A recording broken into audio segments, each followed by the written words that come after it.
Olá, estudantes de todo o Brasil. Estamos aqui para mais um episódio do Contando Neurônios. E qual que é o tema de hoje, Luiz? Hoje o tema é Ensino de Ciências Exatas. Meu nome é Luiz e tô pronto para dar esporro em aluno. Meu nome é Lucas e a educação só tá essa merda porque vocês não aplicam o Olavo de Carvalho nos ensinos. Meu nome é Gustavo, eu fiz um curso de Ciências Exatas e só aceito que chamem de Ciências Exatas quem não faz pi igual a 5. Olá, caros ouvintes! Mais um episódio de Contando Neurônios e hoje nós temos a presença de um convidado ilustre, o primeiro convidado do nosso podcast. Meu nome é Gustavo, né? Os meninos me conhecem e 80% da população mundial me conhece por todinho. Eu conheci eles, né, enquanto eu fazia matemática na FV, eu acabei de formar e desde o começo do ano já estou trabalhando, né, como professor, como monitor em escolas aqui da cidade onde eu moro.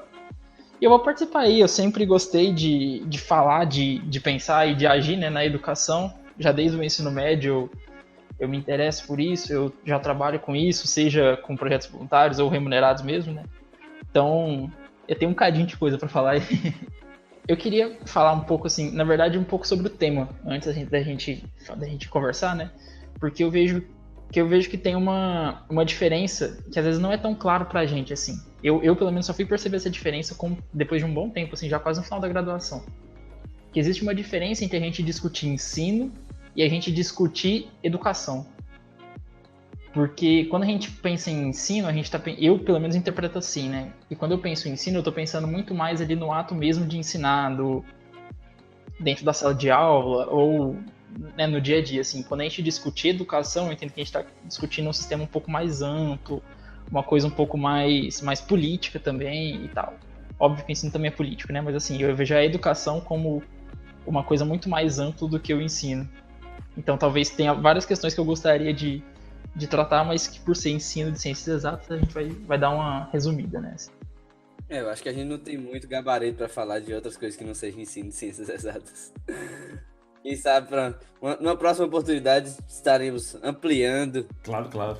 A gente tem notado que durante o curso, no caso eu faço licenciatura em Física, isso deve acontecer também em outros cursos de exatas, a gente nota às vezes que o professor, quando ele entra numa sala de aula, depois de formado, ele ainda não é necessariamente uma pessoa preparada para poder estar numa sala de aula e dando aula para, sei lá, 40 alunos, sei lá, lidando com tudo aquilo e a gente não sabe se está necessariamente preparado.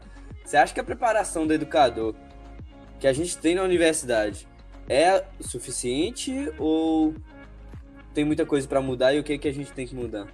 Pós-graduação, necessariamente, não é exatamente, né, não é muito meu foco de estudo. Geralmente é mais ensino fundamental e médio, assim. Mas... Então, eu falo muito da minha experiência, né?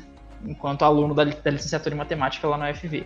E, tipo assim, esse sentimento de que quando a gente forma, a gente não tá preparado para atuar, eu vejo que é uma coisa geral, assim, sabe? Eu já tenho alguns amigos, alguns parentes que formaram, e a resposta é sempre essa, assim, é sempre tipo...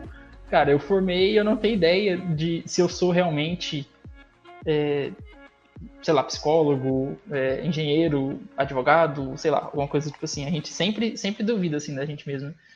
Então, a minha licenciatura foi muito bem feita, eu acredito. Quando eu cheguei na sala de aula, para dar o meu primeiro dia de aula, pô, eu tava nervosaço, assim, tava com as pernas tudo tremendo, só que o sentimento que eu tive de estar sendo professor não era um sentimento novo, era uma coisa que eu já tinha sentido antes, sabe? Então, tipo assim, a minha preparação foi boa, principalmente pelas atividades que eu fiz além das matérias, além do previsto, sabe, na grade curricular. Então, assim, o que contou muito pra mim foi principalmente os estágios que eu fiz. Eu participei do programa de residência pedagógica também, né, que, pra quem não conhece, é tipo o PIBID, assim, de uns anos atrás. Eu também dei monitoria, eu dei muita aula particular. Então, assim, eu acho que eu já meio que fui criando essa imagem de professor e já fui pensando em diversas situações que eu vivenciaria como professor durante a graduação. Mas teve duas coisas que eu senti muita falta, assim, na minha preparação, que foi, primeiro, tratar a questão da indisciplina de forma um pouco mais aprofundada, um pouco mais séria. No sentido assim, cara, sei lá, a gente fazer uma prova mesmo sobre indisciplina, sobre, tipo, sei lá, 3, 4 estudos de caso mesmo, assim, o aluno fez isso, isso e aquilo, como que você reagiria? E a outra coisa que eu sinto muita falta é saber como elaborar a questão. Isso eu não aprendi nada, assim, tipo, se eu tiver que elaborar uma questão hoje, sei lá, cara, eu vou pegar alguma questão que já tá pronta pra construir em cima dela, sabe? Alguma coisa tipo assim, eu tenho muita dificuldade em elaborar a questão. Eu acho que o curso de licenciatura em matemática na UFV, um grande ponto positivo dele também, é que ele trabalha muito, muito, muito a questão do ensino. A gente conversa bastante sobre o ensino, a gente vai bastante pra sala de aula, eu acredito, assim, eu pelo menos fui bastante. Só para explicar para quem ouve a gente no podcast, o PIBID é um projeto de iniciação à docência que a gente tem nas universidades. Você já deve ter notado aí, às vezes você mora numa cidade onde tem cursos de licenciatura, você deve ter notado o pessoal com blusa do PIBID, coisa do tipo. Esse pessoal são pessoas que fazem licenciatura e que estão tendo aí os primeiros contatos aí com a sala de aula, assim. Talvez não primeiros contatos, mas contatos mais profissionais. O papel do PIBIdiano, né, na escola é meio que de acompanhar o professor, mas ele não necessariamente fica preso ao professor. Então, assim, ele é quem vai auxiliar o professor a fazer uma atividade um pouco mais lúdica, um pouco mais investigativa, é quem vai organizar uma exposição que talvez o professor não tenha tempo de organizar, é meio que um auxiliar, assim, do professor. Eu conversei com um amigo meu, o Rodrigo, que ele formou em Física, em licenciatura e bacharelado um tempo atrás, agora ele atua na rede privada. Ele falou que é um pouco ingrato, às vezes, essa preparação, principalmente para o mercado de trabalho, porque às vezes você vai competir com pessoas que não tiveram uma graduação em licenciatura, são dessa área, competir contra você mesmo na sua área, e o que conta muitas vezes é mais indicação do que outro tipo de coisa. Então, tipo, ele falou que ele se sentiu um pouco assim porque o que contou para ele entrar nesse meio foi indicação, sabe? Não foi o currículo dele e a preparação que ele teve na universidade. Ah, não, isso com certeza. O emprego que eu conseguia também foi basicamente por indicação. Obviamente não é só por indicação, né? Você também tem concursos, tanto na rede pública quanto na rede privada também. Algumas escolas costumam ter tipo um concurso assim para contratar os professores e tudo mais. E isso foi realmente decepcionante, cara. Quando eu fui para conversar com esse meu primeiro trabalho, para assinar o meu primeiro contrato, eu fiquei um pouco decepcionado, assim, sabe? Porque não me pediram o diploma na hora, tanto que eu fui entregar o diploma só depois, até porque eu nem tinha recebido ainda, mas, tipo, não me perguntaram sobre a minha formação, todos os livros que eu li, todos os autores que eu discuti, não foram levados muito em conta, não, sabe? Foi meio que uma coisa, tipo, você foi indicado por fulano, você vai ter uma chance, de acordo com o seu desempenho, você se mantém e tal. E realmente, isso de você competir com gente que não é da licenciatura é uma tônica, assim, acontece sempre. E não só de engenharias, assim, não, até de alguns cursos que você fica até pensando, pô, tem muito a ver, assim, com matemática, é bem, bem doido. E é muito doido porque a gente acha que matemática e engenharia são coisas parecidas, né? Só que, cara, é totalmente diferente. A gente tem uma ideia de que para ser professor basta você saber o conteúdo, ter didática e saber controlar a sala. Só que, cara, claro, essas três coisas são importantes. Só que, sabe, na licenciatura você aprende um monte de coisas a mais, assim, além dessas coisas, mas que fazem toda a diferença, cara, na hora que você entra na sala de aula. Cursos de licenciatura que a gente tem na universidade, eles preparam a gente para essas coisas que a gente tem a mais, ou isso é desenvolvido? Eu acho que é preparado. Na graduação, por exemplo, na matemática, a gente tem uma matéria de história da matemática, onde a gente estuda, quando eu fiz há pouco tempo agora, e a gente estudou muito sobre os sistemas numéricos, como que eles se constituem, qual a importância deles. Meio que, tipo assim, você trata a matemática como uma construção humana, como uma construção social, uma construção histórica. E aí, quando eu cheguei lá, nessa escola que eu tô trabalhando, a matéria do pessoal do 6º ano, né, a 5ª série, era sistemas de numeração. Então, assim, óbvio que se a pessoa formou em, sei lá, bioquímica, e se ela pegar aquela apostila ali do aluno para estudar, ela vai conseguir ensinar para o aluno. Só que ela não tem toda a preparação de entender o sistema de numeração como uma construção histórica, construção social. Sabe? Ela não teve essa preparação que o pessoal da licenciatura em matemática teve. E isso eu acho que faz bastante diferença. Pode parecer que não, porque é só a pessoa se preparar para ensinar aquilo, só que Faz muita diferença. A universidade, ela vai te dar a possibilidade de você se preparar, mas ela não vai te preparar. É você que tem que se preparar um pouco também, sabe? Assim, você ficar esperando que você vai sair de lá pronto, você não vai. Você tem que fazer por onde se formar, assim, também. Sempre vai ter esse problema de preparação, porque é difícil você preparar para tudo, sabe? Tipo assim, preparar um professor para tudo que tá por vir. Só que é uma parte muito importante para a gente ter, porque o professor tem que estar preparado para as coisas que vão vir, não para tudo, mas pelo menos para coisas básicas que com certeza vão vir, sabe? E essa coisa de o mercado às vezes não valorizar tanto assim essa parada, às vezes você fica meio triste com isso, sabe? Porque é uma parada muito importante pro ensino dentro de sala. Não, isso com certeza. E assim, eu concordo com isso que você falou. Não tem como você sair preparado para todas as situações que você vai viver. Mas eu acho que duas coisas são essenciais. Primeiro, você saber resolver situações básicas, como por exemplo de indisciplina. E você não está preparado para tudo, mas você tem que saber como você se prepara para resolver situações que vão aparecer. E outra coisa que eu vejo que a universidade me preparou bem mal foi em relação à inclusão na sala de aula. Assim. Lidar com pessoas com deficiência não é uma coisa que eu sei não, assim, tanto que eu já cheguei nesse pouco tempo, eu já trabalhei com alunos que estão no espectro autista e não soube lidar não, sabe? Foi bem complicado. O máximo que a gente tem de inclusão na licenciatura é uma matéria obrigatória que é de Libras, né? Que é muito importante, inclusive, mas é muito pouco, né? É um período, né? Sim. E para toda uma língua, né? Assim, o que eu entendo que é a intenção da gente ter Libras na graduação é meio que isso, sabe? Não é pra, tipo assim, pra você sair de lá falando em Libras, mas é pra você entender como a Libras funciona, para que caso você precise usar Libras na sua docência, você tenha condições de aprender sozinho. Pelo menos é assim que eu interpretei. E da forma como foi me dada a matéria também, né? A professora não ficava focando muito em vocabulário, por exemplo. Ela focava bastante na história da Libras, na história da educação dos surdos, e, cara, tem umas coisas que são bizarras. Nessa matéria a gente viu, por exemplo, que durante muito tempo a estratégia para a educação dos surdos não era usar Libras, porque tem vários níveis, né, de surdez e etc. Era tentar oralizar os surdos o máximo possível. Então, por mais que a pessoa tivesse muita dificuldade em ouvir e falar, você forçava ao máximo que a pessoa conseguisse falar, conseguisse ouvir, conseguisse ler lábio, era bem complicado, assim. Sim, essa é uma parte interessante, né? Que antigamente você meio que não incluía, você forçava ele a seguir o seu estilo de vida.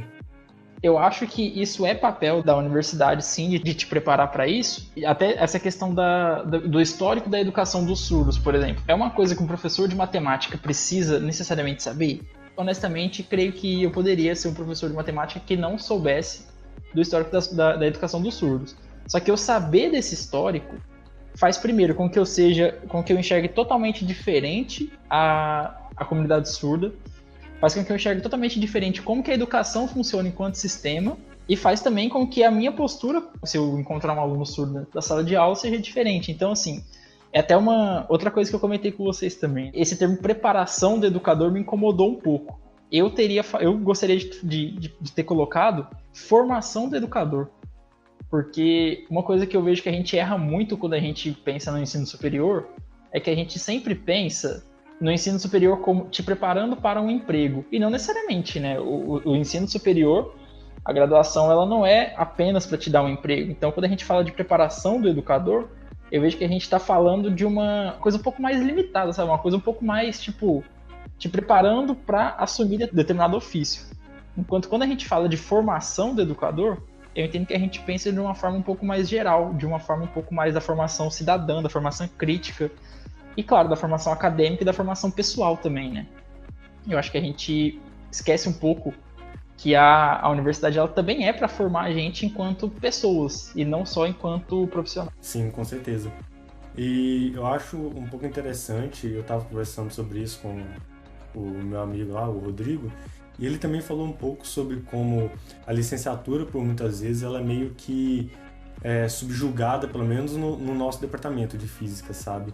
Alguns professores não valorizam a licenciatura no nosso departamento. Eu não vejo tanto isso no departamento de matemática, porém no de física acontece também? Então, é porque, na verdade, de uns anos pra cá, isso mudou bastante, mas teve um tempo atrás que, tipo, era um professor uma vez me parou no corredor e perguntou se eu fazia matemática ou licenciatura. E, tipo assim, ele não perguntou pra me ofender nem nada, ele perguntou real, porque era uma dúvida real, assim, só que, cara, eu fiquei abismado, porque eu fiquei, tipo, mano, sabe, eu entendo. Licenciatura não é matemática? Tipo, eu entendo que até o histórico do curso de licenciatura, se eu não me engano, ele surgiu como, tipo, um adendo ao curso de bacharel. Primeiro surgiu o bacharel para depois surgir a licenciatura. Só que, pô, fala sério, velho. Se a pessoa te pergunta assim, dá a impressão de que ela tá subestimando.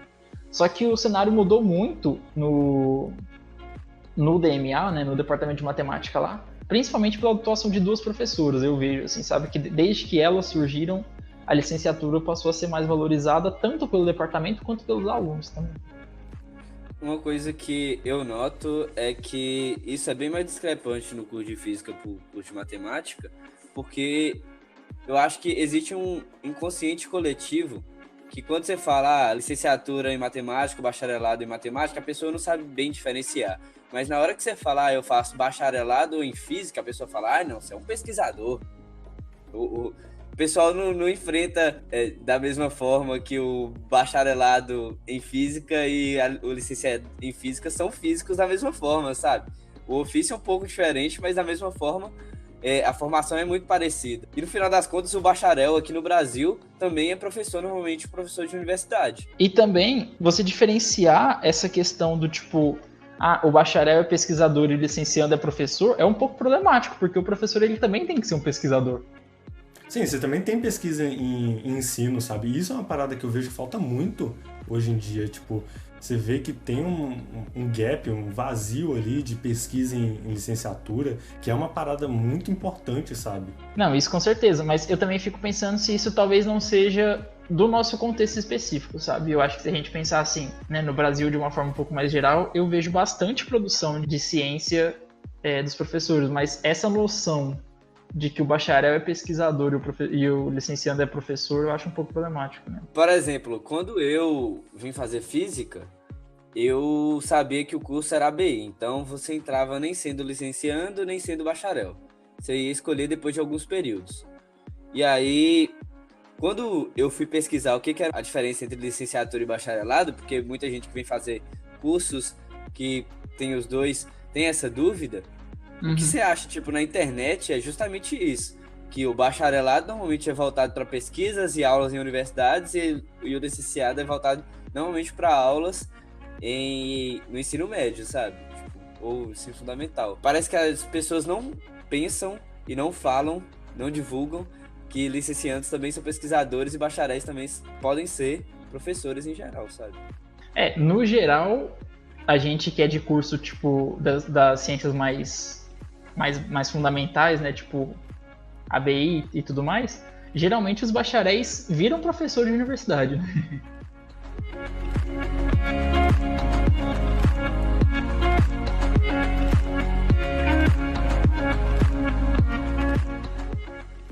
É porque eu vou falar até um pouco sobre a questão da situação do mercado e a situação do trabalho, assim, né, de forma um pouco geral, assim, também. É que a gente fala muito da questão da desvalorização do professor, né? A questão das condições ruins de trabalho, a questão das condições ruins de remuneração e tudo mais. Só que, para além disso, tem uma desvalorização que é cultural também da profissão de professor. Esses casos que a gente está contando, por exemplo, isso é desvalorizar a profissão, sabe? Você desprezar um aluno porque ele quer ser professor, você desprezar um aluno porque ele é da licenciatura, é uma forma de desvalorizar a licenciatura.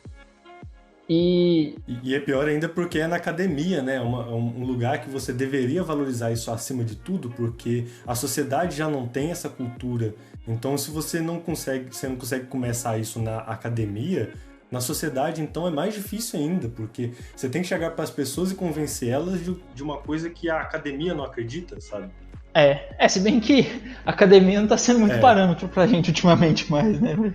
A gente, às vezes, visualiza a academia como uma coisa distante, um órgão separado, mas nós somos a academia, sabe? A gente que está presente no ensino, os professores, todos eles são a academia. Se a gente depender da academia para ter um pensamento crítico, é um problema social isso já, sabe? Ah, tá. Esse pensamento crítico já devia ser um pensamento geral, sabe? Tipo, não era pra gente depender da academia pra isso, né? Ah, não. Se a gente for depender de professor universitário pra fazer mudança social, a gente tá bem na... Sim, a questão é que era de se esperar, né? Porque era onde devia surgir a produção de conhecimento, em teoria, né? Porque a gente sabe que não é assim também. É onde que deveria aflorar essas ideias e aflorar a mudança, porque se você muda como você forma os profissionais de educação, isso inevitavelmente vai mudar a educação com o tempo, sabe? Não, isso com certeza. Quando eu falo academia, eu estou unindo todos os profissionais, principalmente de ensino. Então, quando eu falo dessa questão da desvalorização, eu digo que é muito difícil você convencer a população de que os professores são importantes se na formação de professores isso não aparece, sabe? Quando o aluno entra num curso de licenciatura e ouve à torto e direito que a licenciatura não é tão importante quanto o bacharelado, e isso é difícil, você conseguir chegar até o final e conseguir se formar um professor e conseguir tentar mudar um pouco disso na sociedade.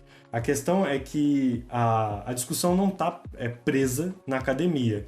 Porém, em teoria, a academia era o lugar que a gente deveria espalhar o conhecimento, sabe? Era onde que deveria ser um foco, não o principal, não o único, sabe? Eu vejo que uma forma bem eficiente da gente melhorar essa questão da desvalorização. Desvalorização de, tipo, social mesmo, né? De, tipo assim, de dar valor para a coisa, não desvalorização só financeira. É literalmente no nosso jeito de lidar com licenciandos, nosso jeito de lidar com professores, assim. Uma coisa que cara, me desanimava muito quando eu estava na licenciatura. Pô, o primeiro contato que eu tive com um veterano na matemática foi um veterano me perguntando por que eu não tinha ido pra engenharia, entendeu?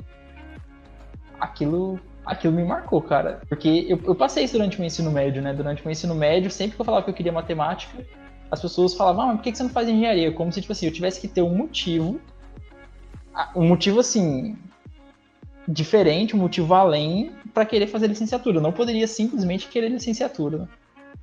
E aí, no ensino médio, eu passei por isso o tempo todo. Aí, quando eu cheguei na graduação, eu falei, pô, aqui agora eu não vou sofrer isso, né, pelo menos. Aí, o primeiro contato que eu tive foi a pessoa me perguntando por que eu não fui pra engenharia. É porque é estranho você querer ser pobre. Tipo, cara, teve uma época que eu comecei a zoar que eu queria ser professor porque eu queria ser pobre. E aí, Ah, velho, é desvalorizado, né, mano? Infelizmente é realidade e a gente brinca com isso de uma maneira meio triste. cara, é meio que aquele momento em que você prefere brincar com aquilo do que se estressar, porque se você for se estressar, você tá ferrado. Mas se você não é o ministro da educação e você quer valorizar o professor, uma forma de você fazer isso é, tipo, não questionando quando alguém fala que tá fazendo licenciatura. É você não, sabe, pressionar a pessoa para que ela seja alguma coisa diferente de professor. Uma coisa que também marca muito essa parada de ser licenciando e também da situação atual que a gente tem de mercado é o salário, né, cara? Parece que o salário do professor faz parte da verba da escola para você poder comprar coisa para a escola e parece que a gente não tem uma escola preparada para ter aula, sabe? Porque eu sou filho de professores e eu vi muitas vezes meus pais gastando dinheiro que eles ganham trabalhando lá, sei lá, 40 horas semanais, 48 horas semanais, para poder comprar coisa para a escola, sabe? Será que, tipo, ter que sair do bolso dele, eu acho que é um dos motivos para ser tão desvalorizado também, ou é um reflexo da desvalorização, é tanto o salário quanto a precarização do ensino que a gente tem. Hoje eu acho que ensinos públicos são extremamente precarizados. A gente tem estados no Brasil que ganham abaixo do piso do que deveria ser pago. Por isso que eu acho que, tipo, às vezes o cara te pergunta, por que você quer ser professor? Pô, velho, eu acho que onde a gente vive num sistema capitalista, ninguém quer ser pobre, velho. E aí você vira professor, velho, pra ganhar abaixo do que deveria ganhar, não faz sentido. Depois você ainda chega numa escola onde as pessoas não têm nem o básico para poder dar aula. Ô Luiz, eu entendo 100% isso que você tá falando. Só que, por exemplo, engenheiro hoje em dia também não tem condição de trabalho tão boa, entendeu? Não tem uma condição de remuneração tão boa. É muito comum, por exemplo, que o engenheiro seja contratado como estagiário, faça o trabalho de um engenheiro, mas seja remunerado como estagiário. Então, assim, eu entendo que essa questão da má remuneração, das condições ruins de trabalho do professor interfiram, com certeza. Mas eu acho que é importante a gente entender também que esse é um fenômeno bem maior que está acontecendo com praticamente todas as profissões, assim. Então, eu acho que, claro, a desvalorização ela também se dá na má remuneração, mas ela não fica só nisso, não, entendeu? Eu acho que tem uma questão de status social muito importante nisso aí. Sim, com certeza. Porque além do dinheiro, tipo, você ter um pouco de respeito da sociedade muda muito a forma como você vê a profissão. Por exemplo, você pode pensar nas profissões de direito e medicina, que são muito bem vistas, engenharia também, igual você falou, que às vezes nem acontece da pessoa não conseguir um emprego que seja tão bem remunerado quanto ele pensava que seria, mas, sabe, ele tem esse prestígio da sociedade. Cara, bacharel em direito, debaixo da sua mesa aí deve ter uns dois, porque assim, tem muita faculdade de direito no Brasil inteiro, entendeu? Não tem emprego para todo mundo. Só que se você fala que você faz direito, você não é tão questionado quanto se você fala que faz alguma licenciatura. Sim, exatamente. Sendo mais específico, você nota alguma diferença, e às vezes conversando com algum colega, alguma coisa, da dificuldade que tem o ensino de matemática nas escolas? Como assim? Tipo, qual é a maior dificuldade que tem um professor de matemática na escola, sabe? Cara, assim, eu acho que as duas principais dificuldades que eu já enfrentei, né, e que eu imagino que eu vou enfrentar, primeiro, é que a matemática é uma matéria muito, muito, muito acumulativa. Então, no sentido assim, se hoje eu vou tentar te ensinar ângulos complementares, mas você tem dificuldade com equação, isso vai ser um impasse muito grande, entendeu? Então, você realmente tem que ter os conteúdos básicos bem sedimentados, né, assim, para conseguir avançar. E o outro problema é eu convencer o aluno que isso na matemática é importante, que aquilo faz sentido, que aquele monte de conta vai levar a algum lugar, assim, sabe? Eu acho que essa é a principal dificuldade. Assim. Só para não perder essa parte do que você falou de ser acumulativo, eu tô conversando com alguns amigos meus, eles falaram sobre isso também, e sobre, na parte de física, por exemplo, um citou um exemplo de que ele foi dar uma aula de gravitação, aí ele conseguiu empolgar a turma, fazer eles se interessarem pela aula, só que quando ele chegou para dar a aula em si, sobre mostrar a equação e tal, os alunos demonstraram dificuldade, por exemplo, com potências de 10, sabe? Tipo, ele colocou um número lá que é o valor de G. Notação científica. Ele colocou o G e aí, tipo assim, tinha lá, tipo, 10 elevado a não sei quantos, e os alunos tiveram dificuldade com aquilo, não estavam entendendo direito o que aquilo significava, porque talvez não tinham um professor de matemática que tinha preparado bem aquilo dali, sabe? Então, isso acumula bastante. Uma coisa que eu noto quando a gente conversa, até dentro das aulas mesmo, ou em discussões com colegas, é que muita gente fala de que a universidade prepara a gente para uma utopia, sabe? A universidade prepara a gente para uma série de coisas que vai ser sempre muito bonito e que não é bem assim, sabe? Todos aqueles estudos nem sempre vão ajudar em alguma coisa e nem sempre a gente tem autonomia para poder fazer aquilo. Eu sou bem contra essa ideia, na real, porque assim, na minha graduação, pelo menos, a gente discutia muito os problemas da educação brasileira, assim. E, inclusive, é um tema que eu saturei de falar, exatamente porque, tipo assim, sempre que a gente entrava em qualquer discussão, aí esbarrava no, mas é difícil, o professor ganha mal, o aluno não quer saber de nada, tal. Então, assim, a gente discutiu muito os problemas da educação brasileira. Isso, pra mim, é uma novidade quando as pessoas falam que não discutem isso. E outra, eu acho que a universidade ela tem sim que preparar a gente para a utopia. Porque eu acho, na verdade, que a universidade ela tem que preparar a gente para conseguir atuar na realidade que a gente tem, no meio que a gente tem, no contexto que a gente tem. Só que ela também tem que preparar a gente para propor coisas diferentes, entendeu? A gente não pode simplesmente querer entrar no nosso sistema educacional do jeito que ele está e potencializar ele, porque eu acredito que a gente potencializar o nosso sistema de ensino é contribuir para que ele vá ladeira abaixo, entendeu? Então, eu vejo que a minha formação me possibilitou isso, e eu acho que deveria ser uma regra, que a graduação deveria meio que, tipo assim, te mostrar como que você se adequa ao sistema, mas também fazer você sonhar, também fazer você pensar numa utopia, fazer você construir a sua utopia. Eu tive uma aula uma vez que o trabalho que o professor deu pra gente foi o seguinte: imagina que teve um apocalipse, o mundo inteiro acabou, assim, tá só você agora, você e meia dúzia de pessoas, e o mundo inteiro... Era mais uma previsão, né? Eu não sabia. E ele falou assim: vocês têm agora o mundo inteiro para construir um sistema educacional do jeito que você quiser. Como que você faria? E, cara, foi muito difícil, sabe? A gente teve muita dificuldade, todo mundo da sala assim, teve alguma dificuldade, primeiro, de entender qual que era o trabalho, porque a gente não está acostumado a ser incentivado a sonhar, incentivado a propor. E na hora de escrever também foi bem complicado, sabe? Porque a gente está muito acostumado a falar dos problemas. É muito fácil falar dos problemas. Eu posso ficar aqui o dia inteiro falando dos problemas. Agora, você ter que propor é complicado. Isso que eu ia falar é porque, ao mesmo tempo que a gente tem que manter o pé no chão, porque senão você sai da realidade e não vê os problemas que estão na sua frente, você também tem que pensar na utopia, porque ela te dá um caminho, ela te dá uma direção para você seguir, sabe?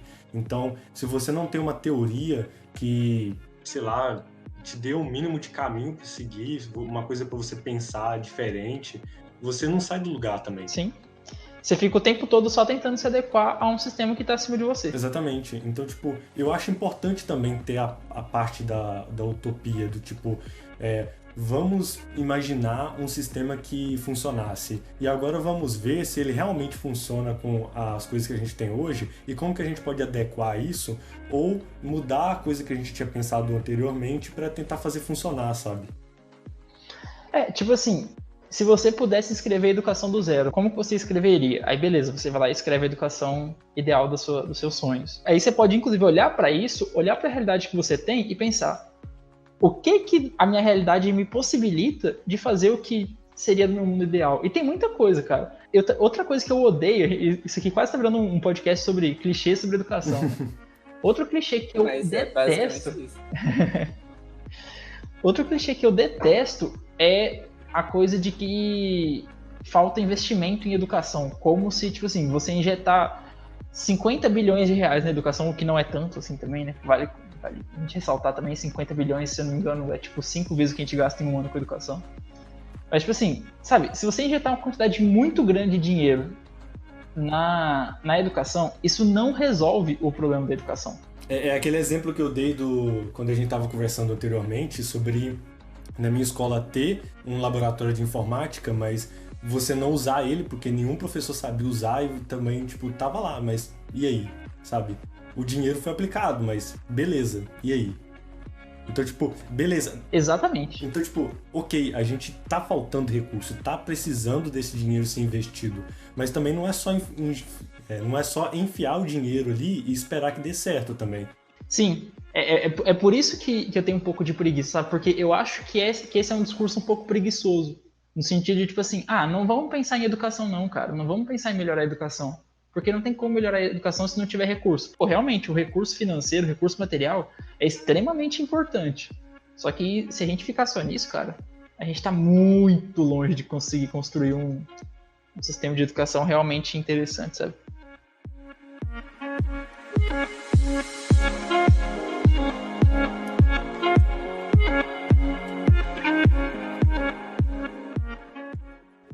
Então, a primeira coisa que eu acho que falta no Brasil de uma forma geral é gente que esteja pensando a educação, sabe? Tipo, gente que esteja propondo educação, gente que esteja falando assim, ó, isso aqui funciona, isso aqui daria pra fazer. E é engraçado, porque na verdade o Brasil é um dos principais, é um dos países que mais cria pedagogias diferenciadas, sabe? mas a gente não aplica elas. Eu lembro que um professor nosso do DPF, que ele fez licenciatura, mas ele não atua na área, ele falou sobre alguns desses modelos, assim, falou sobre metodologias ativas, que ele gosta bastante. Ele mostrou pra gente como que você pode mudar um pouco ali a forma como você dá aula e a forma como você, sabe, faz essa coisa. E ele mostrou algumas alternativas que surgiram até no Brasil, sabe? Então, tipo, você tem algumas paradas surgindo, só que, tipo, às vezes parece que falta também um pouco de pesquisa em aplicação também, parece que falta um incentivo em você conseguir aplicar isso para ver se funciona no ensino público, por exemplo. Porque ele falou que algumas escolas privadas aplicam, porque aí é a autonomia deles, etc. Enquanto algumas escolas públicas estão com um ensino de, tipo, 200 anos atrás, sabe? Então, só que se a gente quer causar alguma mudança no ensino e na educação, óbvio que é interessante se a gente conseguir alguma mudança estrutural. Só que, dependendo, a gente também consegue fazer alguma coisa ali no nosso universo da sala de aula, entendeu? Tipo, claro, é muito complicado quando a escola toda tá indo para um lado e você tem que ir para o outro. Mas, pô, pensa quantas falas de professor você não gravou na sua cabeça, aquilo te motivou, aquilo te desmotivou, entendeu? Então, o que acontece dentro da sala de aula é muito importante para a vida do aluno também. Então, eu acredito que o professor ele tem um potencial de transformação na vida. Assim, eu acho que o professor ele tem potencial para proporcionar a transformação para os alunos, sabe? Então falta mais preparação dos professores em geral. Investir mais na preparação do professor. Não só de professores, mas de teóricos da educação. É aquilo que eu estava falando, de que a licenciatura ela não forma só professores, entendeu? Ela também pode formar professores pesquisadores. Então, são esses professores pesquisadores que vão, por exemplo, ocupar o espaço político de debate, que deveriam, né, ocupar o espaço político de debate em relação à educação, por exemplo. Sim, eu concordo nisso. Você tinha falado também sobre a dificuldade de você fazer o aluno se interessar naquela matéria, e eu acho esse um ponto bem interessante, porque é difícil você realmente fazer isso, porque às vezes você está dando uma aula de física para um aluno que, sei lá, às vezes tem uma dificuldade em casa. Eu lembro de uma entrevista, não lembro de quem agora, que ele falou isso, que um aluno, às vezes, ele tira uma nota muito boa na escola, chega em casa e fala: mãe, tirei 10 em física. A mãe tem uma reação. Agora, o que você acha que ela gostaria mais? Que ele chegasse com uma nota 10 em física ou que ele chegasse com alguns trocados para ajudar a casa naquela situação? E, tipo, essa é uma parada que pega bastante, sabe? Porque é complicado você chegar para esse aluno e falar: não, você tem que estudar porque o conhecimento é importante. Mas, às vezes, é mais importante para ele ganhar um dinheiro para dar para a mãe dele, sabe? Porque é muito mais valorizado também. E isso que você falou, Lucas, eu acho que é extremamente importante também por um outro clichê que a gente repete, né, sobre a educação, de que as coisas só mudam a partir da educação, como se a educação fosse uma coisa mágica, onde você, a partir da educação, vai conscientizar todo mundo, e aí todo mundo vai ter visão crítica, e o mundo vai virar um mundo espetacular. Cara, realmente, a educação é extremamente importante para a gente ter um país melhor. Só que você não pode pensar só na educação, cara. Você não pode querer ensinar semelhança de triângulos para uma pessoa que não tá conseguindo comer regularmente em casa, por exemplo, sabe? Então, eu acho que a gente simplificar a discussão sobre educação apenas na educação e esquecer o fator social que ela envolve é muito sério e muito problemático. É aquilo que eu tinha dito na nossa conversa sobre, por exemplo, você não precisa que as pessoas vão para a universidade, todo mundo, sabe? A universidade não é a meta de vida, não deveria ser a meta de vida de todo mundo, porque nem todo mundo quer isso e também precisa querer, sabe? Tipo, a gente deveria valorizar as outras profissões igualmente, porque o encanador não precisa saber física avançada, ele não precisa saber essas paradas, sabe? E ele tem que ter uma vida digna assim como um físico avançado, sabe? Ele não tem que ser menos valorizado porque ele troca o tucano, sabe? Tipo assim, não é isso que deveria acontecer. E eu vejo, por exemplo, o Canadá, que tem um pouco disso, né? De valorização de trabalhos mais manuais, essas coisas assim, que lá é bem caro. Serviços manuais. Então, tipo, lá eles valorizam um pouco mais, então lá o trabalhador, ele ganha mais. Então, tipo assim, você não tem toda idealização da universidade, sabe? Como se ir para a universidade fosse a meta suprema de um aluno.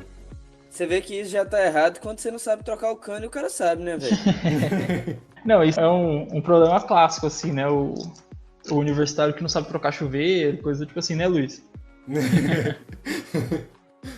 Faz parte da experiência, a gente tem que aprender as coisas aos poucos, né? Mas, o Lucas, isso que você falou é bem importante, mas eu acho que a gente tem que tomar um pouco de cuidado. Eu entendo o que você está falando e eu sei que você está falando com a leitura correta. Mas você falar que hoje em dia as pessoas não precisam todas irem para a graduação é um pouco perigoso, né? Pelo cenário que a gente vive. Eu acho que é importante a gente reforçar isso. É, exatamente, também não virar uma coisa elitista, né? Que, tipo, poucos vão para a universidade e é só aquela classe ali superior de ricos, que não sei o quê. Também a gente tem que ter cuidado com isso. É muito simbólico que o ensino superior se chama ensino superior, né? Exatamente, como se fosse uma coisa acima das outras coisas, né? Um encanador não tem que saber física avançada. O que um encanador tem que saber, né? Em teoria, assim, não tô falando que o nosso sistema funciona para isso, mas em teoria, todo cidadão médio deveria ter o conhecimento médio que se aprende no ensino médio. O que vem depois disso, se a pessoa se interessa muito por alguma área e quer se especializar naquela área, aí sim, beleza, ela pode fazer um curso de graduação, vamos evitar curso superior agora, né? Pode fazer um curso de graduação ali daquela área e que não necessariamente ela vai trabalhar naquela área. Por exemplo, se um encanador fizer física, por mais que ele não vá usar os conceitos de física e elétrica, ele sabe o conceito de física e elétrica, aquilo muda a forma dele ver o mundo. Se um encanador faz geografia, se ele faz filosofia, se ele faz nutrição e não trabalha com aquilo não é um dinheiro jogado fora ainda, não é tipo um desperdício. Eu tinha um amigo que lá em 2014 ainda, né, eu era adolescente, a gente discutia muito e tal, não sei o que, aí ele falou assim, lá em Cuba tem engenheiro mecânico trabalhando de taxista, alguma coisa do tipo assim, como se isso fosse uma coisa ruim. Na época eu via isso como uma coisa ruim. Só que aí eu parei e pensei, falei, pô, se você pensa que até o taxista tem condição de fazer engenharia mecânica, as coisas ficam muito mais interessantes.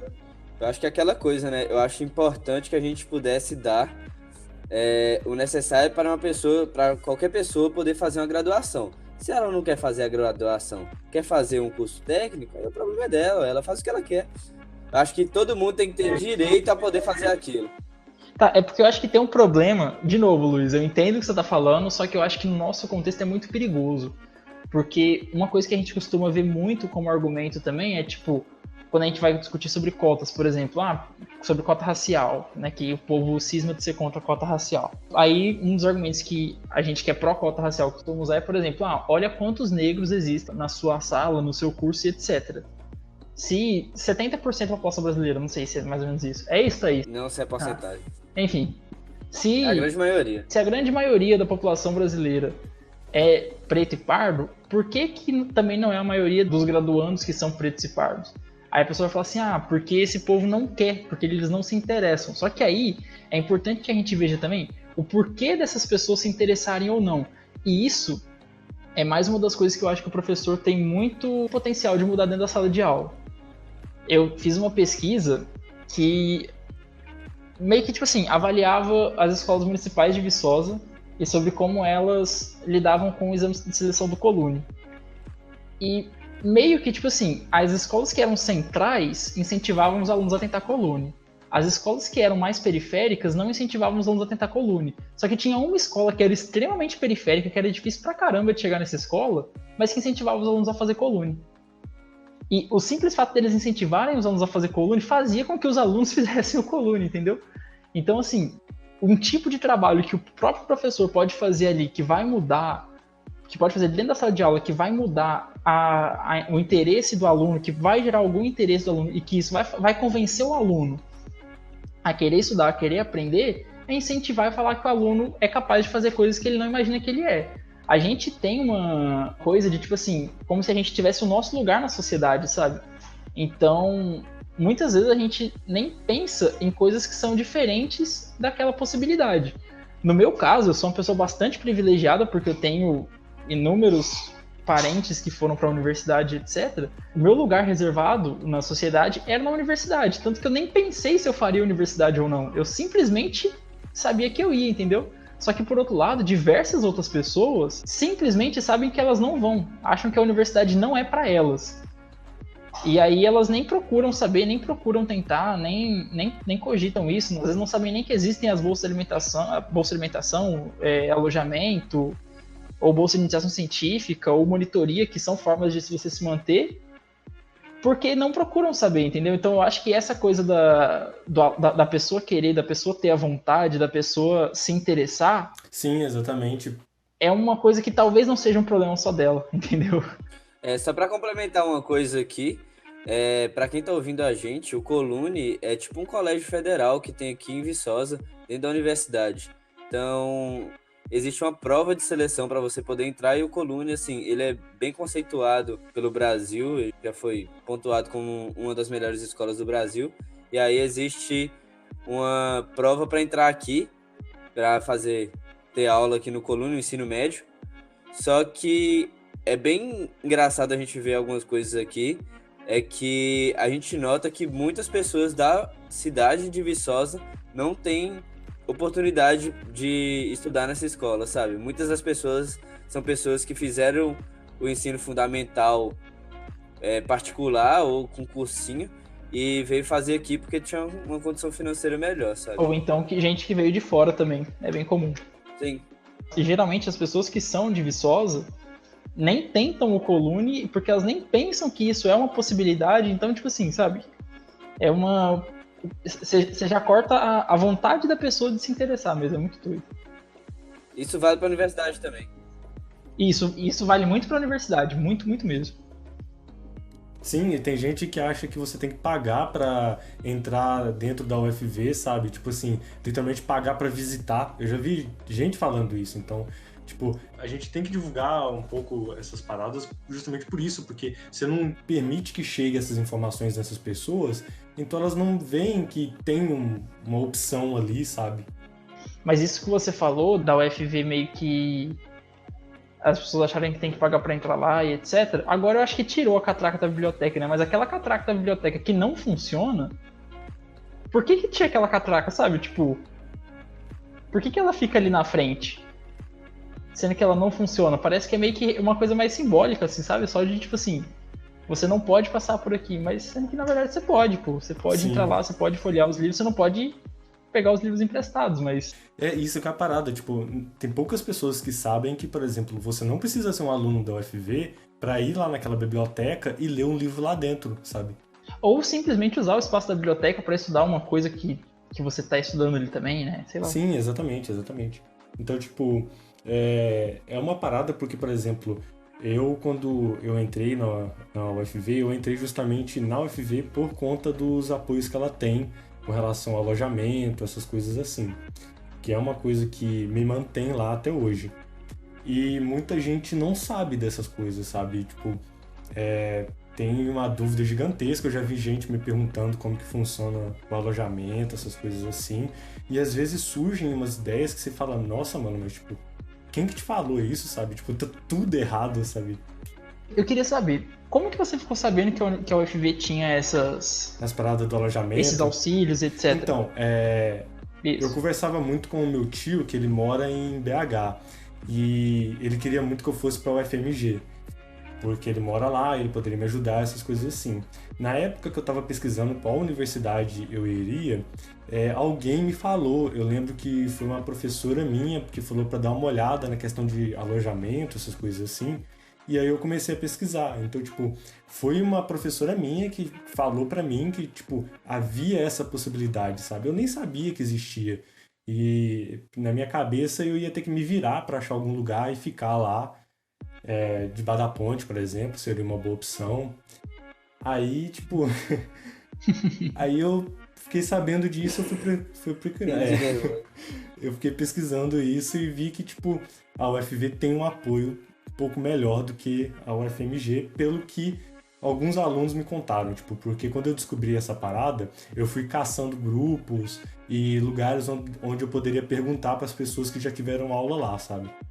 Então, a partir disso que você falou, é que eu vejo uma coisa que é super importante. Repara, você soube que a UFV tinha todos esses tipos de apoio a partir de algum contato que você teve.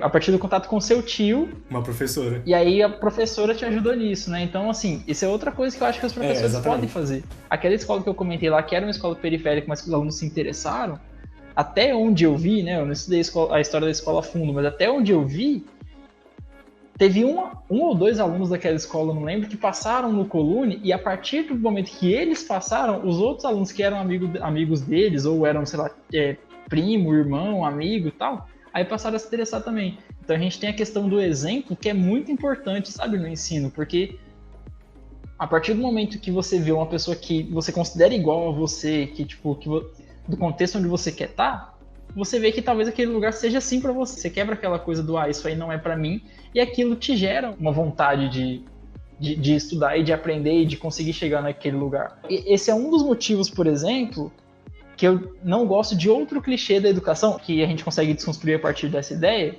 que é a coisa de que tipo, tem que melhorar a educação brasileira investindo primeiro na base, sabe? Naquela ideia de que tipo, primeiro você faz uma base sólida para depois construir, porque como que você vai apoiar uma coisa numa base que não tá boa e tudo mais. Só que eu não concordo com isso.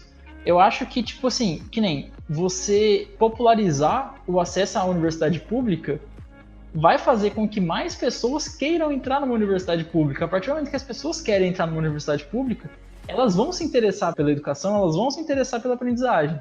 Então, acaba que o investimento nos cursos de graduação acaba influenciando também no ensino fundamental e no ensino médio. Sim, além da questão que o Lucas comentou também, né? De que tinha os computadores na escola dele, mas não tinha professor preparado para usar. Então, a partir do momento que você coloca os recursos para a formação de professores, você também está formando professores mais qualificados para trabalharem nas escolas. Então, também é um investimento na educação básica. É importante deixar claro aqui nesse podcast que a gente é a favor de que seja uma base sólida. Isso é o mínimo.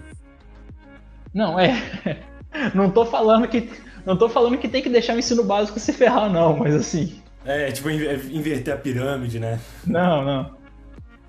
A questão que você falou sobre ter essa visão, assim... Eu vi, por exemplo, na minha época, quando eu tava no ensino médio, eu não lembro de ter visto muita gente entrando na universidade. Tipo assim, pode ser que tinha, mas eu não via, sabe? E depois do meu ano, que entraram alguns alunos, acho que foram 5, 6, alguma coisa assim, a diretora fez um cartaz lá com os alunos que entraram, e no ano seguinte entraram muitos também, sabe? Tipo... Eu não sei se até que ponto pode ser coincidência, entraram mais agora no ano passado de novo, e até que ponto isso é uma coincidência, ou os alunos vendo que existe a possibilidade, sabe, e tentar aquilo dali. Eu não conheço a sua escola, não sei de sua vida, não sei de sua história, né? Mas... eu tenho história. Eu tenho quase certeza, cara, que o fato de você ter ido para a universidade foi extremamente importante, sim. Eu vou pegar um outro exemplo, né? Um exemplo agora meio que de outra extremidade lá. Eu estudei no Colune, né? Nesse colégio aí que o Luiz comentou e tudo mais. E o Colune é a escola pública que teve o melhor desempenho no Enem, acho que nas últimas 12, 13, 14 edições, não sei, alguma coisa do tipo assim. Então lá os próprios alunos se colocam uma forma de pressão, assim, sabe? Por sempre fazer os cursos que tem mais status, engenharia, medicina, direito, relações internacionais, coisas do tipo assim. Quando eu vim, né, querendo fazer matemática, já tinha, obviamente, alguns veteranos meus que não faziam esses cursos. Mas eu não tive contato com eles. E eu fui uma pessoa que comprou muita briga, assim, por isso, sabe? Eu fiz disso um pouco que minha bandeira, assim, lá na escola. E eu conheci muita gente que veio depois de mim e que foi para cursos, tipo, pouco conceituados, sabe? Socialmente, assim. Eu tenho um amigo que foi para gastronomia, eu tenho um amigo que foi para física, agora tá na pedagogia.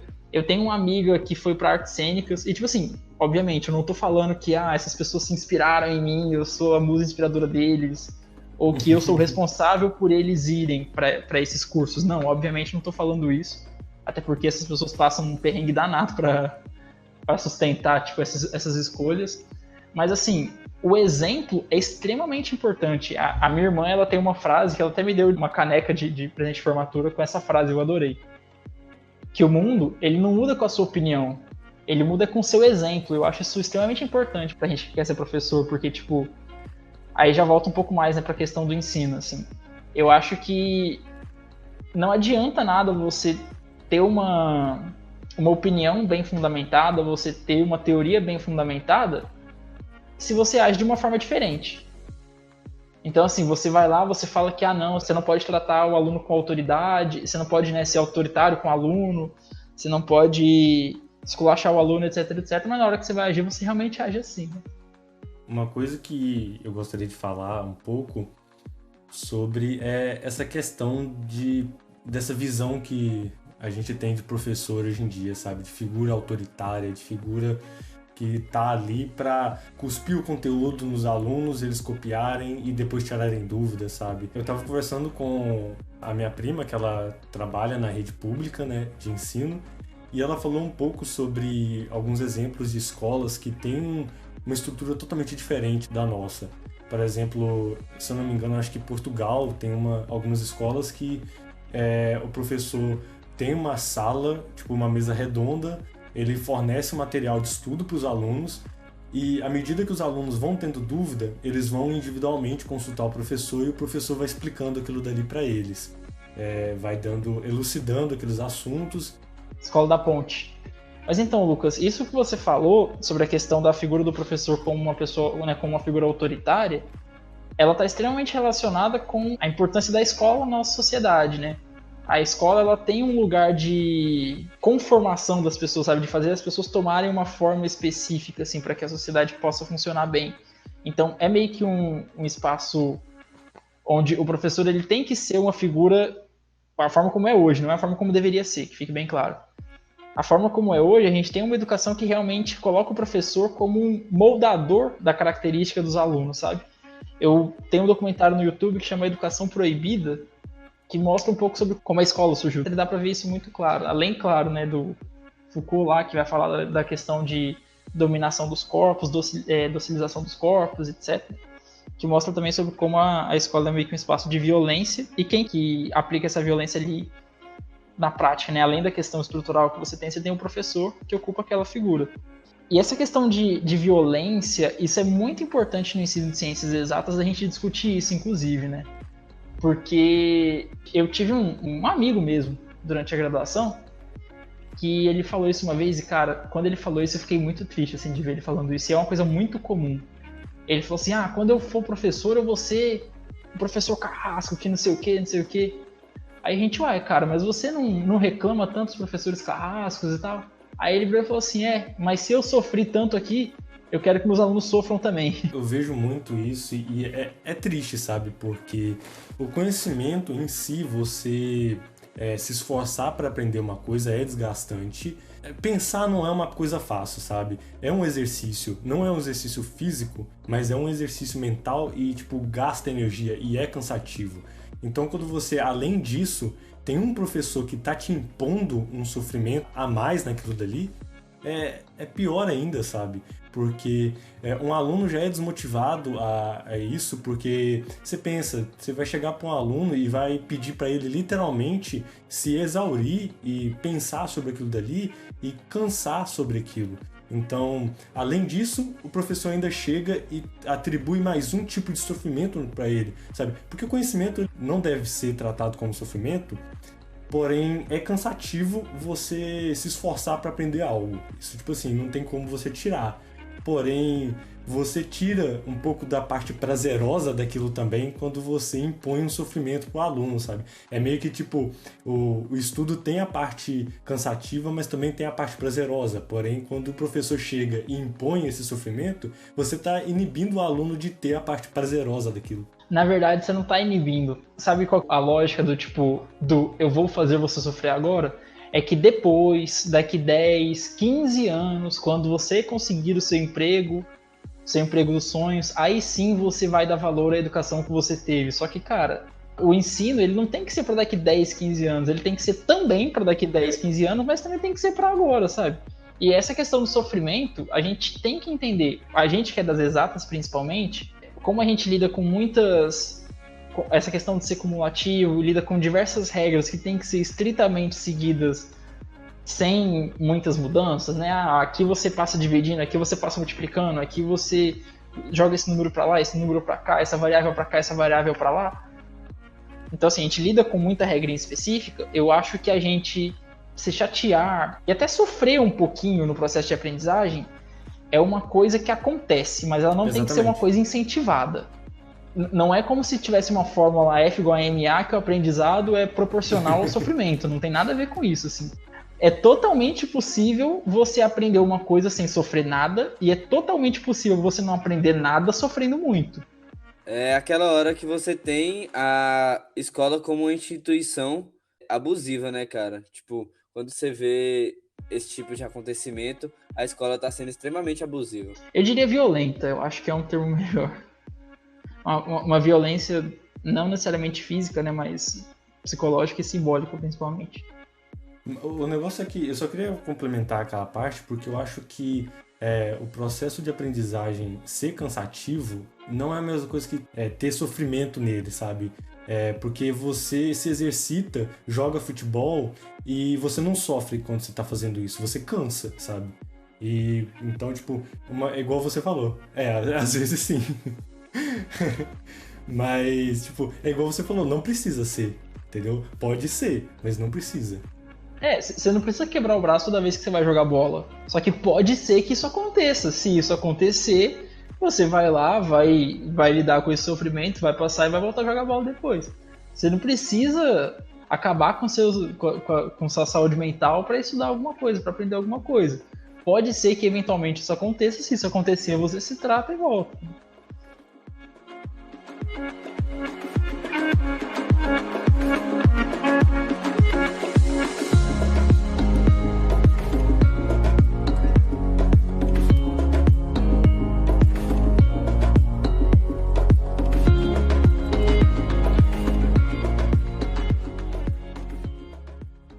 Eu queria falar um pouco, que eu acho que é extremamente importante, eu queria ver o que vocês acham.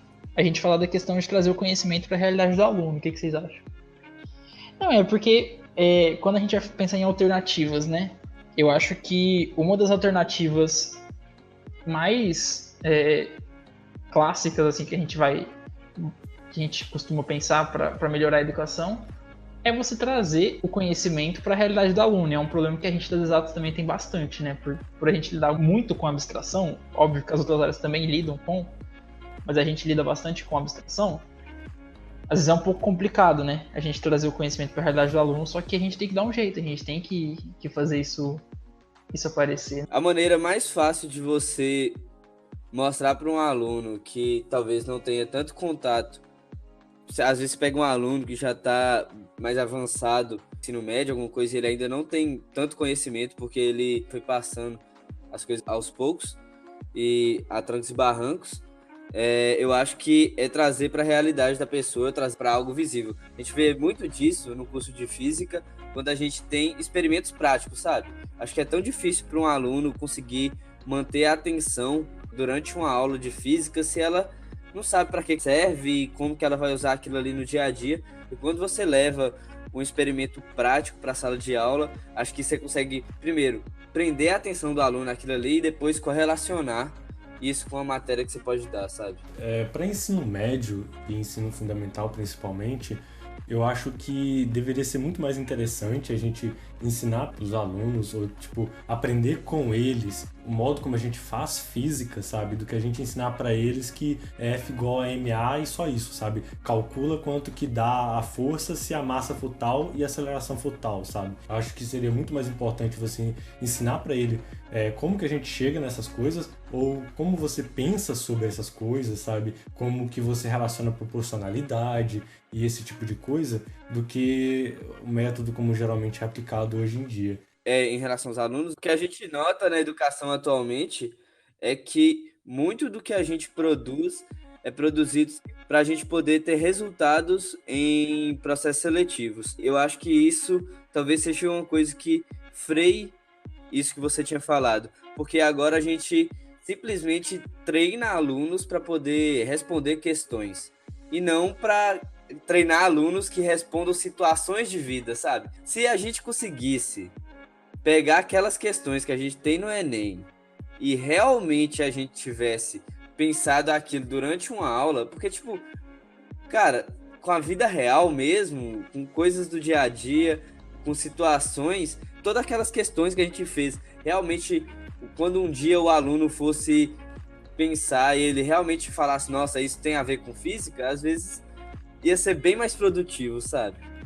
A questão é que, tipo, você não precisa que o professor mude o sistema para mudar um pouco disso, porque você pode dar uma aula e ensinar para ele que 9 vezes 1 é 9 e essas coisas, mas também você chega para ele e fala, olha, quando a gente está escrevendo F igual a ma, a gente está relacionando duas grandezas físicas com uma proporcionalidade, explicar para ele o que você está querendo dizer com aquilo dali, 2 minutos, e tipo falar para ele, olha, antigamente a gente tinha a ideia de que força era proporcional à velocidade. Se você parasse de empurrar um objeto, ele parava de se mover. Só que a gente mudou essas ideias por isso e aquilo. Não é uma coisa que consome totalmente a aula, é uma coisa que dá para você aplicar, sabe? O que é melhor a gente aprender? A gente ficar aprendendo fórmula ou a gente ficar aprendendo conceito, né? E no caso da física para ensino médio, eu acho que a fórmula também tem a sua importância e a gente não pode, tipo, simplificar o ensino porque as pessoas têm dificuldade. Não, a gente não tem que simplificar o ensino porque as pessoas têm dificuldade. A gente tem que fazer com que as pessoas tenham condições de superar essas dificuldades. Mas, assim, eu acho que, por exemplo, faz muito mais sentido se a gente der mais ênfase para os conceitos do que para as fórmulas. Eu acho que é muito mais importante eu entender como que a força de atrito funciona do que saber que a força de atrito é de 10 newtons. Cara, eu não tenho ideia do que significa 10 newtons. Tipo, eu não sei se 10 newtons seria capaz de empurrar o computador, seria capaz de me empurrar, sabe? Eu não tenho a mínima ideia, assim. Você usar a equação simplesmente para aprofundar o conceito, porque a equação tá ali para te ajudar no conceito, e não o contrário, sabe? É o que alguns professores falam, que você pega um conceito de física, aplica matemática no sentido de que você cria um modelo daquilo dali, só que depois, quando você vai analisar o resultado, volta a ser física de novo. E as partes importantes para a física é o início e o final. A parte do meio é a parte de manual, sabe? Tipo assim, você aprender a fazer a continha. É o processo. Que não é menos importante, mas é menos importante. Então. Porque não é menos importante, mas é menos importante. Eu queria falar que não é, mas é menos importante. Só da matemática que você fez. Não, mas sabe por que eu acho que também é importante?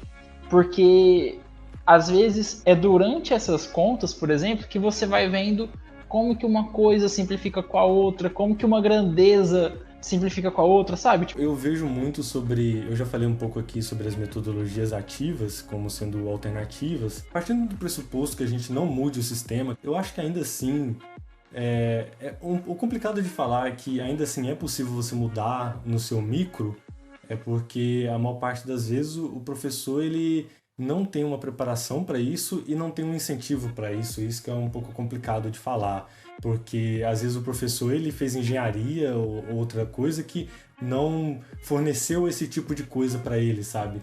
Porque também não é o propósito da engenharia ensinar essas coisas de conceituais assim mais aprofundadas de física. Por mais que a pessoa tenha formado em outra área, se ela vai para a docência, se ela virou professora, ela tem que se engajar nos objetivos e nos problemas da educação, sabe? Assim, pô, se você fez engenharia, mas conseguiu o CAT para dar aula de matemática, pô, você tem que, eu dou aula de física, né? Você tem que pegar aqueles problemas que são do ensino de matemática e de física para você. Aquilo tem que virar o seu objeto de trabalho. Eu não passo tanto pano assim para o professor de o professor não tem muito incentivo. Eu entendo que não tenha, realmente. Não tô falando assim, esses professores são vagabundos que fica reclamando. Não. Mas assim, é isso que eu tô falando, sabe? Tem coisa que não depende de curso material. Às vezes depende de projeto, depende de atuação. Então, sim. Mas, ao mesmo tempo, óbvio, a gente tem que pensar num sistema nacional, a gente tem que pensar em questão geral, sistêmica, etc. Não é também só ficar mudando a sala de aula. Como o sistema não obriga ele a fazer, na maior parte das vezes, então ele não faz, sabe? Tem até uma reportagem, né? Que eu lembro isso há muito tempo já. É uma reportagem de um jornal, não sei qual jornal, mas está escrito assim: professores e garçons estão entre os bicos mais buscados. Deixa eu dar um depoimento aqui agora. Eu estudei na escola particular. Oi, meu nome é Luiz. Oi, Thiago. Hoje meu voto é no Todinho. Tipo, deixa eu dar um depoimento aqui. Uma coisa que eu fico muito chateado. Eu faço física na humildade, né? Humildade. Só que eu tenho uns colegas que eles fazem, sei lá, medicina, engenharia. Foram colegas meus no ensino médio. Eu fico com uma raiva, velho, que... Ai, não sei quem, tô dando aula particular de não sei o que. Ô, velho, fico com uma raiva porque o cara, ele teve aula numa escola que, na minha opinião, teve um ensino, assim, bem mediano. Eu, particularmente, hoje eu vejo que eu não curti tanto ter aula lá, por causa de, sei lá, N fatores. E aí, velho, eles simplesmente reproduzem isso, velho. Esses alunos acabaram de entrar na universidade para fazer medicina, essas coisas, para fazer medicina e engenharia. Eles não têm preparo nenhum para tratar um aluno e eles vão ficar dando aula lá particular. Ah, velho, sei lá, velho, eu fico chateadaço. Eles dão aula particular, tipo, em alguma escola ou por conta própria, assim mesmo? Conta própria. Às vezes você tem gente que dá algumas monitorias na escola. A questão de privado é meio que... Não tem muito o que ser feito, mas assim... É meio que a pessoa que escolhe se ela vai ter aula com ele ou não. O cara que tá dando aula é um cara que acabou de passar em medicina e ele pode dar aula só porque ele passou em medicina. Tipo, ai, nossa, eu estudei muito para passar em medicina, logo consigo dar aula. Ah, velho, vai se fuder. É que eu falei lá no começo, tipo, não é porque você sabe bem uma matéria que você vai ser um bom professor daquela matéria, porque professor não é só explicar matéria, professor não é só fazer prova, professor não é, sabe, professor é uma... Cara, se ser professor é um monte de atribuições além, assim, que a gente não imagina. Ser professor é brigar com a mãe do aluno. Cara, muitas vezes. Nesse podcast não vai dar tempo da gente falar sobre todos os temas que a gente gostaria, por exemplo, como a inclusão digital que faz falta e como que o mundo muda e a educação não muda, sabe?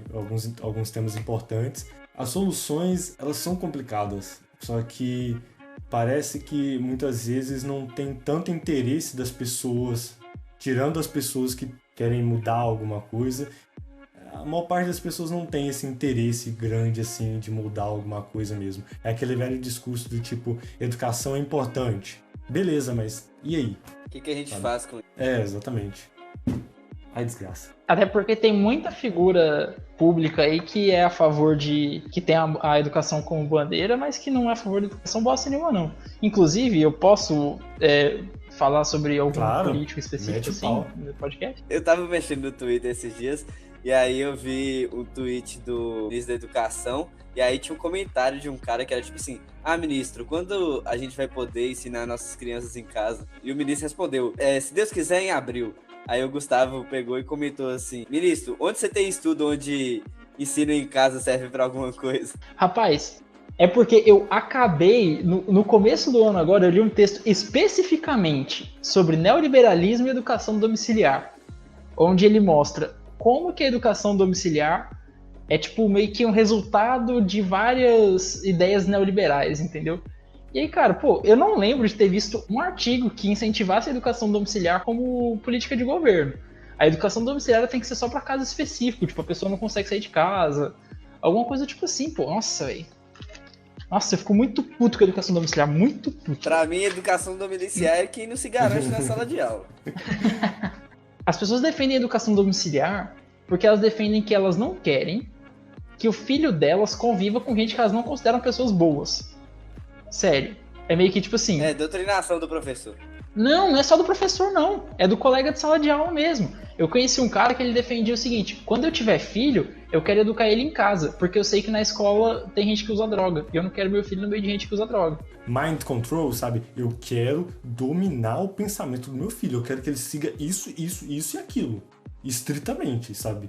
Não quero que ele tenha contato. E é bizarro porque o pessoal usa o argumento da liberdade pra isso, como se, tipo assim, eu tenho a liberdade de educar o meu filho do jeito que eu quero. Cara, onde tá a liberdade do seu filho de pensar diferente de você? É, exatamente. E vamos pegar um caso mais extremo, onde a pessoa tenha, por exemplo, um pai terraplanista. Aí o pai vai ensinar pro filho que a terra é plana. E o filho não vai ter a possibilidade de pensar diferente, porque ele nunca viu uma possibilidade diferente. Ou vamos num caso aí, onde a criança sofre algum tipo de violência em casa, e ela não interpreta aquilo como violência, porque ela não sabe que aquilo é uma violência, porque ela não se entende como uma pessoa digna de respeito, sabe? Tipo, Cara, eu fico muito, muito bravo com isso, velho. Nessa fase, principalmente da adolescência e pré-adolescência, quando você tá formando a pessoa, o cérebro, essas coisas, velho, não adianta você falar que depois ela vai ter contato e depois ela pode mudar de ideia se ela quiser. Ela não vai, porque você já solidificou o pensamento dela daquele jeito e você não permitiu que ela flexibilizasse o pensamento dela. Então depois ela não vai flexibilizar. Simples assim. Ou então também vai virar a pessoa mais oposta possível, né? É extremamente comum, tipo, a pessoa que é mantida dentro de casa com tudo proibido, depois que tem o mínimo de liberdade, despiroca tudo. É importante quando a gente pensa em ensino de ciências exatas também.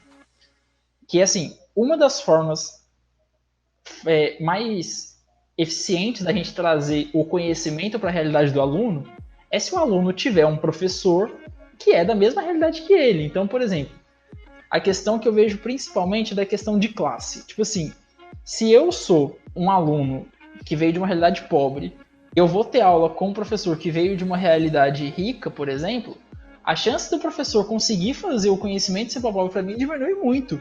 Porque ele não sabe, ele não tem contato com o estilo de vida que eu tive, provavelmente, ele não sabe o que eu convivo no meu dia a dia, então ele com certeza vai ter mais dificuldade de trazer o dia a dia do aluno para a sala de aula. E principalmente também, né, pode ser que esse professor ele não tenha o interesse que aquele aluno pobre estude, aprenda e tenha sucesso na vida acadêmica e profissional dele. Então, assim, é extremamente importante que a gente tenha a profissão de professor, que ela seja uma profissão popular, que ela seja uma profissão popularizada, onde a classe popular no sentido de ser do povo, né? E aí a gente entra novamente no tema da democratização da educação. Se a gente tem... Exatamente. Todo mundo pode fazer uma universidade e quer ser um professor. Esse professor, você tem infinitas condições com infinitas possibilidades. Exatamente. Quando a gente fala de democratizar a graduação, não é só de democratizar o acesso, é também de democratizar os objetivos da graduação, entendeu? Então, quando a gente fala de democratizar a licenciatura, não é só permitir que o pobre esteja na licenciatura, mas é fazer com que a licenciatura atue também para os pobres. E quem que vai defender o interesse dos pobres na licenciatura? Pô, os pobres. Né? Mas enfim, e aí tem uma deputada, né, a Tabata Amaral, que ela sempre coloca a educação como uma das principais bandeiras dela.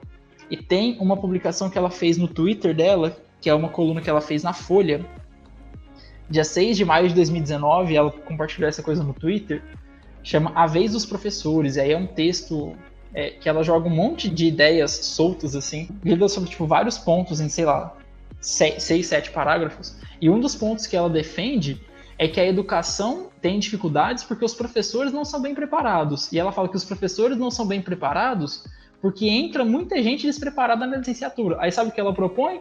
Nota mínima para ingresso na licenciatura em universidades públicas. Eu ia falar que eu não gostava dela mesmo. Agora você então, assim, fechou a conta. Se for ter nota mínima em curso de licenciatura, ninguém vai fazer, gente. Aí que tá. Mas essa nota mínima é pro ingresso no curso de licenciatura na universidade pública. Aí ninguém vai fazer licenciatura, porque quem faz licenciatura é gente pobre hoje, basicamente. Só que a gente precisa de professores, não precisa? Então, onde que a gente vai procurar para fazer licenciatura? Se não pode na universidade pública, vai para a universidade particular. Então, assim, é preciso muito cuidado de gente que aparece como, tipo, tem a bandeira da educação, vamos defender a educação e etc. Tem muita coisa que a gente acha que tá defendendo a educação que não tá bosta nenhuma, então vamos tomar cuidado. Essa você fez... Não, vamos acabar aqui porque tá fechando com chave de ouro com essa última fala do Todd. Não vamos acabar não, que eu quero só sugerir mais algumas coisas. Tô um pouco de saco cheio, assim, de falar que a educação é ruim, que a educação é ruim todo mundo já sabe. Então eu gostaria que, se você ouviu até aqui, que você gastasse aí mais 1 horinha e pouquinho do seu dia e assistisse o documentário que chama Quando Sinto Que Já Sei. Tem no YouTube e ele conta várias experiências educacionais que são diferentes. Também não tô falando que todas são ideais, que eu concordo com todas e nada do tipo, não. Mas mostra diferentes lugares no Brasil, de diferentes contextos, escola pública, privada, rural, urbana, no Sudeste, no Nordeste, no Norte, sabe, de diversos lugares, e que todas elas são não convencionais. Então é muito interessante. Para quem se interessar também, os livros do Paulo Freire são muito bons, não só para a área de educação, mas tipo para entender a sociedade como uma forma geral. Então fica aí a minha sugestão de comunista. Cara, pelo amor de Deus, se você vê alguém falando que Paulo Freire não é aplicável, eu nunca assisti esse documentário não, mas eu sei que também existe, também tem no YouTube, acho que chama A Experiência de Angicos. Angicos é uma cidade no Rio Grande do Norte, se eu não me engano, onde o Paulo Freire alfabetizou 300 adultos num curso de 40 horas. E o G1 até fez uma reportagem há pouco tempo com essas pessoas que participaram desse curso de alfabetização. Cara, a lembrança delas quando lembravam desse curso, quando lembravam do Paulo Freire, era uma coisa assim, linda. Para finalizar de fato agora, eu só queria que a gente tivesse, quando a gente pensar em educação, lembrar dessa frase do Paulo Freire, né? Já que eu falei aqui do Paulo Freire. Eu queria que a gente terminasse com essa frase do Paulo Freire, que é: quando a educação não é libertadora, o sonho do oprimido é se tornar o opressor. E agora já é a parte minha, né? A gente não tem que lutar para que o oprimido se torne opressor, a gente tem que lutar contra o sistema de opressão dentro da sala de aula, na nossa vida, no sistema educacional, em tudo. Então, é isso. Agradecemos a todos que ouviram até o final. A gente fica um pouco triste porque, como é um episódio de podcast, a gente não pode falar infinitamente sobre tudo, então alguns assuntos não foram abordados, mas eu fico feliz com a participação do Todinho. Agradeço muito e muito obrigado pela participação e agradeço também quem ouviu até agora, né? E caso alguém queira falar infinitamente sobre educação, me encontra à disposição, falo sobre isso 24 horas por dia, 7 dias da semana. Então, tamo aí.